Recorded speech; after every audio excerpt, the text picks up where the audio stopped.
السلام علیکم ورحمۃ اللہ وبرکاتہ۔ بسم اللہ الرحمن الرحیم، نحمدہ ونصلی ونسلم علی رسولہ الکریم، اما بعد فاعوذ باللہ من الشیطان الرجیم، بسم اللہ الرحمن الرحیم۔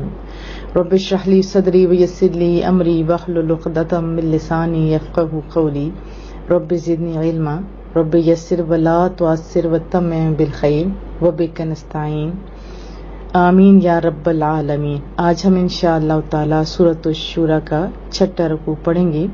اعوذ باللہ من الشیطان الرجیم، بسم اللہ الرحمن الرحیم۔ ومن یضلل اللہ، اور جس کو اللہ تعالی گمراہ کر دے، فما لہ من ولی من بعدہ، تو اس کا کوئی کارساز نہیں، ولی نہیں، مددگار نہیں اس کے بعد، یعنی گمراہ کرنے کے بعد۔ جس کو اللہ تعالیٰ گمراہ کر دے اسے کوئی راہ راست پر نہیں لا سکتا۔ رہی یہ بات کہ اللہ تعالیٰ کس کو گمراہ کرتا ہے، اس کے متعلق قرآن کریم میں بارہا صراحتاً بتایا گیا ہے کہ جو لوگ لگاتار نافرمانی اور سرکشی سے اپنی صلاحیتوں کو برباد کر دیتے ہیں نا، دعوت حق سننے اور نور حق دیکھنے سے اپنے کان اور آنکھیں بند کر دیتے ہیں، ان لوگوں کو گمراہ کر دیا جاتا ہے، کیونکہ گمراہی کے بغیر وہ اور کسی چیز کے طلبگار ہی نہیں، اور جس دل میں ہدایت کی خواہش ہی نہ ہو بلکہ دعوت حق کو حقارت سے مسترد کر دیا جائے یا کرنا ہی معمول بن چکا ہو، تو قدرت زبردستی اس کو ہدایت قبول کرنے پر مجبور نہیں کرتی۔ وَتَرَى الظَّالِمِينَ، اور آپ دیکھیں گے ظالموں کو، لَمَّا رَأَوُا الْعَذَابَ، جب وہ عذاب دیکھیں گے۔ جب بندہ اپنی سزا دیکھتا ہے تو اس کی حالت کیا ہوتی ہے، یہ ذرا جیل میں یا ڈراموں کے اندر جو دکھایا جاتا ہے، یا کسی بچے کو جب کٹ پڑنے لگتی ہوتی ہے یا کوئی غصے سے بولتا ہے، اس بندے کی کیا حالت ہوتی ہے، برا لگتا ہے نا، بہت برا، اور وہاں تو سزائیں بھی سخت ہیں۔ اور آپ ظالموں کو ملاحظہ کریں گے، جب وہ عذاب دیکھیں گے تو سٹ پٹا سک جائیں گے، یقولون، پوچھیں گے، حل، کیا، الی مرد من سبیل، اب وہ پوچھیں گے کیا واپس لوٹنے کا بھی کوئی رستہ ہے۔ وَتَرَاهُمْ، اور آپ انہیں دیکھیں گے، یعرضون علیہا، دوزخ پر پیش کیے جائیں گے، یعرضون، ان کو پیش کیا جائے گا، کہاں، استغفر اللہ تعالی، جہنم میں، دوزخ میں۔ حالت کیا ہوگی، خاشعین، اس حال میں کہ عاجز ہوں گے، من الذل، لام لام روٹ ورڈ ہے، ذلت کے باعث اب وہ ڈر رہے ہوں گے، عاجز اور درماندہ ہوں گے، ینظرون، دیکھتے ہوں گے، کدھر، من طرف خفی، ایسے ہوتا ہے نا چوری چوری دیکھنا، ایکھنکیوں سے دیکھنا، جب ہوتا ہے نا کوئی بچانے والا ہو، کوئی دیکھنے والا ہو، کچھ ایسا ہے۔ تو پیچھے وہ کیا کہہ رہے تھے، الا مرد، مرد کا معنی ہوتا ہے لوٹانے کا وقت، یا کوئی ایسا ہو کہ بس کوئی لوٹنے کی جگہ ہو جائے۔ اور یہاں جب دوزخ پر پیش کیے جائیں گے تو ان کی حالت بہت بری ہوگی، وہ چوری چوری دیکھیں گے، وہ چوری چوری دیکھیں گے، اور ذلت اور خوف کے باعث ان کی آنکھوں کی بینائی کمزور ہو چکی ہوگی، اور وہ کمزور آنکھوں سے جہنم کو دیکھیں گے۔ ابھی بھی جب کوئی پریشانی آتی ہے تو ایسا لگتا ہے جیسے اندھیرا ہو گیا۔ وقال الذین آمنوا، اور کہیں گے اہل ایمان، ان الخاسرین الذین خسروا انفسهم واہلیہم یوم القیامہ، اور اہل ایمان کہیں گے کہ حقیقی گھاٹے میں وہی لوگ ہیں جنہوں نے اپنے آپ کو اور اپنے گھر والوں کو قیامت کے روز گھاٹے میں ڈالا، خسارے میں ڈالا۔ الا سن لو، الا سن لو، ان الظالمین، ضرور ظالم، فی عذاب مقیم، ابدی جہنم میں ہوں گے۔ تو قرآن کریم ہمیں پہلے ہی بتاتا ہے نا کہ اپنے قوا انفسکم واہلیکم نارا، اپنے آپ کو بھی جہنم سے بچاؤ، آگ سے بچاؤ، اور اپنے بچوں کو بھی بچاؤ۔ اور یہاں اہل ایمان انہیں دیکھ کر کہیں گے کہ یہی وہ گھاٹے والے، خسارے والے لوگ ہیں جنہوں نے خود اور اپنے بچوں کو جہنم کی آگ میں جھونک دیا۔ وما کان لهم من اولیاء ینصرونهم من دون اللہ، اور اس روز ان کے لیے نہیں ہوں گے کون، مددگار، اولیاء ولی کی جمع مددگار، جو ان کی اللہ کے بغیر مدد کر سکیں. وَمَن يُضْلِلِ اللَّهُ فَمَا لَهُ مِن سَبِيلٍ. اور جس کو اللہ تعالیٰ گمراہ کر دے تو اس کے لیے بچنے کی کوئی راہ بھی نہیں ہے, کوئی رستہ بھی نہیں ہے. استجیبوا لربکم. لوگوں یہ سارا سمجھا کے کہ لوگوں مان لو اپنے رب کا حکم. من قبل اس سے بیشتر ان یأتی یوم لا مرد له من اللہ, اس سے بیشتر کہ وہ دن آ جائے جو اللہ تعالیٰ کی طرف سے ٹلنے والا نہیں ہے. مردہ ٹلنا, لوٹنا. ہم سب کو پتہ ہے ہم نے مرنا ہے, قیامت بھی آنی ہے, اور ہم تو مسلمان ہیں نا, ہمارا تو یقین بھی ہے. کیا ہمارے عمل بتاتے ہیں کہ ہمارا اس طرح ایمان ہے؟ ذرا اپنا محاسبہ کیجیے. یہاں کفار کو سمجھایا جا رہا ہے کہ لوٹو اللہ کی طرف. ما لکم من ملجأ یومئذ وما لکم من نکیر. نہ ہوگی تمہارے لیے کوئی پناہ گاہ. ملجا کہتے ہیں پناہ گاہ کو. یومئذ اس روز یعنی قیامت والے دن. نکیر, نکیر کے بہت سارے معنی ہیں. نکیر کا معنی انکار کرنا ہوتا ہے, یعنی قیامت کے روز جب ان کا دفتر عمر کھول کر ان کے سامنے رکھا جائے گا نا, تو انہیں طاقت ہی نہیں ہوگی کہ ان کے جو سارا لکھا ہوا ہے اس کو انکار بھی کر سکے. اور نکیر کا معنی ناصر اور مددگار بھی کیا گیا ہے, یعنی قیامت کے دن ان کا کوئی ایسا مددگار نہ ہوگا جو انہیں عذاب الہی سے چھڑا سکے. اور نکیر کا معنی منکر یعنی بدل دینے والا بھی ہے. نکیر بمانا منکر, بدل دینے والا, تبدیل کر دینے والا, یعنی کوئی ایسا آدمی نہیں انہیں ملے گا جو اس عذاب میں رد و بدل کر سکے, چینجنگ کر سکے, جیسے دنیا کے اندر چینجنگ کر دی جاتی, ایسا نہیں ہو سکے گا. تو تم اپنی شکل و صورت کو بدل دو یا حلیت چینج کر دو, اللہ کی آنکھوں سے چھپ نہیں سکو گے, بھاگ نہیں سکو, کچھ بھی نہیں کر سکو گے. جیسے دنیا کا لا ہے یا رول ہے ایسا وہاں کچھ نہیں ہوگا.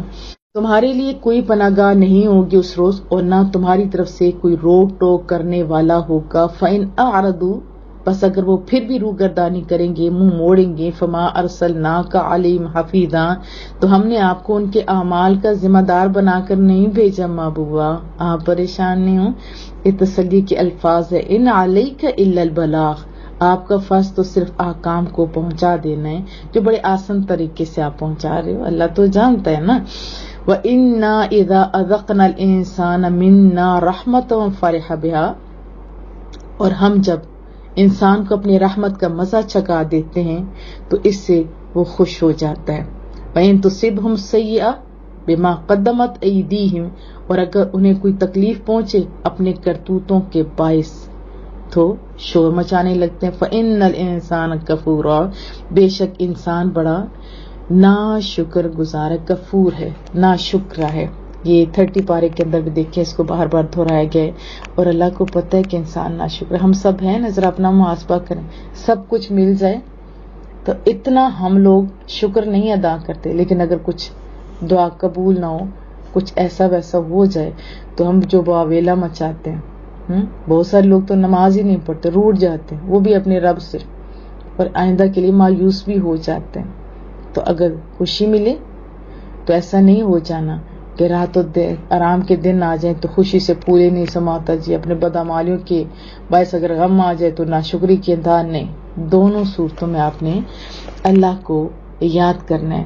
اچھا وقت آئے تو شکر ادا کرنا ہے, اور اللہ نہ کرے کہ کچھ دوسرا وقت آئے تو آپ نے مایوس نہیں ہو جانا. اور رب کریم سے دعا ہے مالک ایسے حالات بھی نہ پیدا کریں کہ کوئی بندہ مایوس ہو جائے, اور ہم سے اچھے کام لے لے, بہت اچھے سے, تاکہ ہمیں اس کی سزا بھی نہ بھگتنی پڑے غلط کاموں کی. للہ ملک السماوات والارض, اللہ ہی کے لیے آسمانوں اور زمین کی بادشاہی. یخلق ما یشاء, جو چاہتا ہے پیدا فرماتا ہے. یہب, جیسے وہبا ہبا کرنا, بخشنا.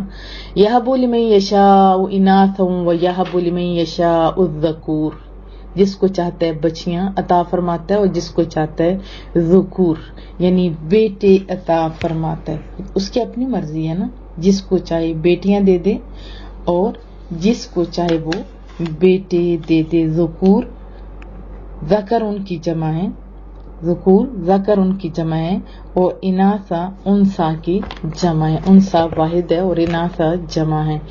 او یزوجہم ذکرانا و اناثا, اور مالک کبھی کیا کرتا ہے یا ملا جلا کر دیتا ہے انہیں بیٹے اور بیٹیاں. پیغمبروں کے اندر بھی دیکھیں حضرت ابراہیم علیہ السلام کو سارے بیٹے دیے گئے, حضرت لوط علیہ السلام کو صرف بیٹیاں دی گئی تھیں, اور رسول اللہ صلی اللہ علیہ وسلم کو بیٹے اور بیٹیاں. اور عام روٹین میں بھی آپ دیکھیں بہت سارے لوگ ایسے جن کو صرف بیٹے, بعض ایسے ہیں جن کو صرف بیٹیاں, اور بعض ایسے ہیں بیٹے اور بیٹیاں دونوں دیے. اور دعا ہے کہ مالک ہر ایک کو یہ دونوں نعمتوں سے مالا مال کر.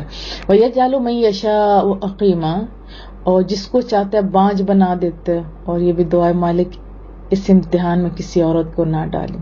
عورت کا کوئی قصور نہیں, ہم تو عورتوں کو طلاقیں دے دیتے ہیں, اذیتیں دیتے ہیں. اللہ کہتے ہیں میری مرضی میں جس کو باز کر دوں. انہ علیم قدیر, بے شک وہ سب کچھ جاننے والا, ہر چیز پر پوری طرح قدرت رکھنے والا ہے. وما کان لبشر, اور نہیں ہے کسی بشر کی شان کیا, ان یکلمہ اللہ الا وحیا, کہ اس کے ساتھ اللہ تعالیٰ براہ راست کلام کرے, الا وحیا, مگر وحی کے طور پر. وحی کے مختلف انداز ہے اور الفاظ بھی اس کے مختلف طریقوں سے لکھے گئے, وہ میں لاسٹ میں بتاتی ہوں. او من وراء حجاب, پیچھے کیا تھا, اور کسی بشر کی یہ شان نہیں کہ اس کے ساتھ اللہ تعالیٰ براہ راست کلام کرے مگر وحی کے طور پر, یا پس پردہ. حجاب پس پردہ کو کہتے ہیں. او یرسل رسولا, یا کوئی پیغمبر یا صرف فرشتہ بھیجے, فیوحی باذنہ ما یشاء, اور وہ اس کے حکم سے وحی کرے جو اللہ تعالیٰ چاہتا ہے. انہ علی حکیم, بلا شبہ وہ اونچی شان والا بہت دانا ہے. وحی آپ جانتے ہیں لیکن مزید وضاحت ہم لاسٹ میں کریں گے. وَكَذَلِكَ أَوْحَيْنَا إِلَيْكَ رُوحًا, اور اسی طرح ہم نے بذریعہ وحی بھیجا آپ کی طرف ایک جان فضا کلام. روحا ایک جان فضا, ایک جیسے ہوتا ہے نا جان ڈال دینے والا, وہ سونا سا کلام. جیسے بارش ہوتی ہے نا, زمین کے اندر جان پڑ جاتی ہے, اسی طرح روح کے لیے بھی تو چاہیے ہوتا ہے نا. تو مالک کسی چیز میں وہ کمی نہیں چھوڑتا. روحا مراد قرآن کریم ہے. قرآن کریم, آپ کو پتہ ہے کہ دکھی دلوں کی دوا بھی قرآن کریم ہے, بے سکونی کی دوا بھی قرآن کریم ہے. جس مقصد کے لیے پڑھا جائے ہر چیز کا جواب قرآن کریم میں ہے. اور مراد زندوں کے لیے پڑھو, مردوں کے لیے پڑھو, برکت کے لیے پڑھو, اور گائیڈ لائن لینے کے لیے پڑھو, سب کچھ قرآن کریم اور احادیث کریمہ میں موجود ہے. اسی طرح ہم نے آپ کی طرف ایک خوبصورت کلام, جان فضا کلام بذریعہ وحی بھیجا. من امرنا, اپنے حکم سے. ما کنت تدری مل کتاب ولل ایمان, آپ یہ نہیں جانتے تھے کہ کتاب کیا ہے اور نہ یہ کہ ایمان کیا ہے. ولاکن جعلناہ نورا نہدی بہ من نشاء من عبادنا, لیکن محبوبہ ہم نے اس کتاب کو سراپے ہدایت بنا دیا. ہم ہدایت دیتے اس کے ذریعے جس کو چاہتے ہیں اپنے بندوں سے. وَإِنَّكَ لَا تَهْدِي, بلا شبہ آپ رہنمائی فرماتے ہیں, اِلَى صِرَاطٍ مستقیم, صراط مستقیم کی طرف جو اللہ کی راہ ہے. صراط اللہ, اللہ کی راہ. الذی لہو, وہ جو سونا مالک ہے, ما فی السماوات و ما فی الارض, جو اللہ کی راہ ہے اس کی طرف آپ رہنمائی کرتے ہیں. وہ اللہ جو مالک ہے اس چیز کا جو آسمانوں میں ہے اور جو زمین میں ہے. الا خوب سن لو, الی اللہ تصیر الامور, سب کاموں کا انجام اللہ تعالی کی طرف ہے. الحمدللہ آج ہماری سورہ مبارکہ مکمل ہوگی, سورۃ الشورى. انشاءاللہ تعالی اس کے بعد ہم سورۃ الزخرف پڑھیں گے. اچھا, میں آپ کو وحی کے بارے میں بتا رہی تھی. اس کی تحقیق بڑی خوبصورت ہے اور مختلف انداز میں قرآن کریم میں استعمال ہوا بھی ہے. ایک معنی اس کا یہ کہ رازداری میں کسی کو کچھ کہنا, رازداری میں کسی کو کچھ کہنا. پھر اس کا اطلاق الہام پہ بھی ہوتا ہے, الہام پہ بھی ہوتا ہے نا, جیسے کہ حضرت موسیٰ علیہ السلام کی والدہ کے اندر الہام کیا کہ آپ ایسے کریں. ہم نے پیچھے پڑھا تھا نا, الہام کیا. اور وحی کا اصل معنی اشارہ سریہ ہوتا ہے. یہ کبھی ایسے کلام سے ہوتا ہے جو بطور رمز مستعمل ہو یا بعض اعضاء کے اشارے سے یا کتابت سے. ان مذکورہ وجوہات کے لیے ملاحظہ ہونا چاہیے وہ جو آئے تھے نا کذالک جعلنا الآیات والے، اس طرح بنا دیا ہم نے ہر نبی کے لیے دشمن یعنی سرکش انسان اور جن چپکے سکھاتے تھے ایک دوسرے کو خوشنما باتیں. یہ بڑی سونی سی تحقیق ہے کنہوں نے کہ علامہ راغب اصفہانی نے. لوگوں کو دھوکہ دینے کے لیے شیطانوں کو اسلامی گفتگو کو وسواس کہتے ہیں، جس کی طرف من شر الوسواس الخناس سے اشارہ کیا گیا ہے. اور کلمہ الہی جس کا القاء انبیاء یا اولیاء کی طرف کیا جاتا ہے اس سے وحی کہا جاتا ہے. اور اس وحی کی بھی کئی اقسام ہیں. کبھی بذریعہ فرشتہ ہوتا ہے جس کو وہ ذرا انبیاء کے ساتھ روابط ہوتے ہیں، نبی ان کو دیکھتے ہیں، ان کے کلام کرتے ہیں، جیسے جبریل امین تشریف لاتے تھے. اور کبھی جیسے حضرت موسیٰ علیہ السلام کا کلام الہی سننا، یہ وہی بھی بصورت القاء تھی نا، درمیان میں درخت تھا. اور جیسے رسول اللہ صلی اللہ علیہ وسلم نے فرمایا کہ یہ بات میرے دل میں ڈال دی یا بذریعہ الہام ہو گئی. تو پھر میں نے آپ کو پہلے بتایا حضرت موسیٰ علیہ السلام کی والدہ کو بھی وحی فرمائی، وہ بھی بذریعہ الہام تھی. اور وہی بذریعہ تصغیر ہو گئی، یعنی اس چیز کی فطرت اور طبیعت میں کوئی بات ڈال دی گئی جس کی بجا آوری پر وہ چیز طبعاً مجبور ہے، جیسا کہ شہد کی مکھی کی. اوحا ربک الی النحل، آپ کے رب نے شہد کی مکھی کی طرف وحی کی. یا بذریعہ خواب بھی ہوتا ہے، جیسے محبوب نے فرمایا وحی کا سلسلہ ختم ہو گیا، اب خوشخبریاں رہ گئی، یعنی مومنوں کو جو سچے خواب آتے ہیں وہ. پھر اس کے اور بھی بہت سارے معنی ہیں لیکن ہم اتنا ہی. ٹھیک ہے، تو ہم خوش نصیب ہیں، اللہ تعالیٰ نے ہمیں قرآن کریم دیا. اگر ہم سچے ہوئے تو ہمیں بھی اچھے خواب آ سکتے ہیں. اور ایک اور چیز یہاں روح مراد ہے قرآن کریم. جس طرح روح جسم کو زندہ کرتی ہے اسی طرح قرآن کریم دلوں کو حیات جاوید عطا کرتا ہے، اس لیے اس سے بھی روح فرمایا گیا.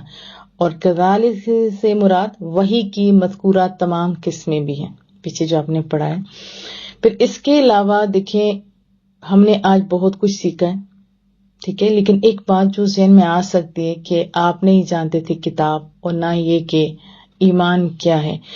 جب کہ ہم لوگ دیکھتے ہیں قرآن کریم، آپ دیکھیں، آپ ضیاء قرآن دیکھیں، سارے بڑے بڑے جو لوگ ہیں نا جو سارا قرآن کریم جانتے ہیں، انہوں نے اس کی وضاحت بڑی خوبصورت انداز میں کی. جو تحقیق پیر کرم علی شاہ صاحب نے لکھی، میں آپ کو منوین صلاح دیتی ہوں.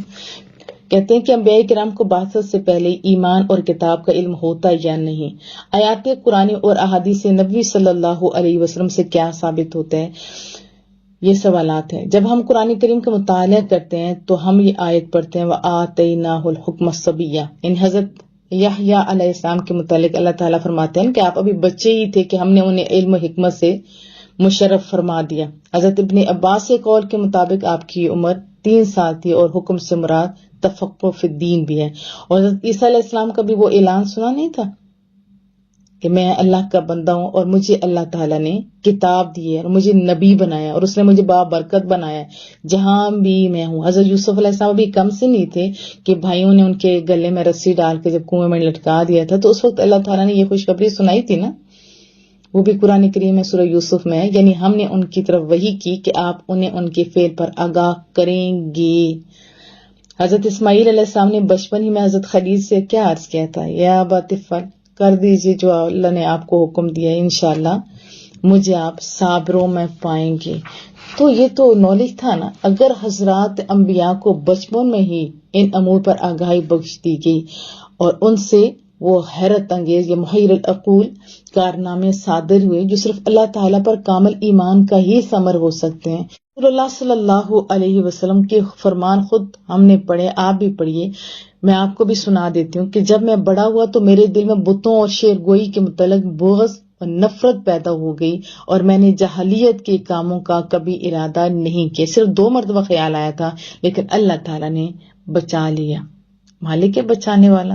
پھر رسول اللہ صلی اللہ علیہ وسلم بچپن میں اپنے چچا ابو طالب کے ہمراہ ملک شام جب جاتے ہیں، یہ واقعہ آپ نے سنا ہے، اس سفر میں بحیرہ راہب تھا، ٹھیک ہے، وہ ان سے ملاقات ہو جاتی تو اس نے رسول اللہ صلی اللہ علیہ وسلم میں نبوت کی علامات دیکھی، تو آزمانے کے لیے اس نے رسول اللہ صلی اللہ علیہ وسلم کو لات اور عزیٰ کی قسم کھانے کے لیے کہا، تو محبوب نے اپنی کم سنی کے باوجود فرمایا، اے راہب، مجھ سے ان بتوں کے واسطہ سے کوئی بات مت پوچھو، باخدا مجھے جتنی نفرت ان سے ہے اور کسی سے نہیں۔ انبیاء کے بچپن کے احوال اگر آپ پڑھیں تو کلیئر ہوتے ہیں، اور پھر ان کے حالات میں پختگی پیدا ہونے لگتی ہے، اور اللہ تعالیٰ کی رحمتوں کا نزول پہ ہوتا ہے۔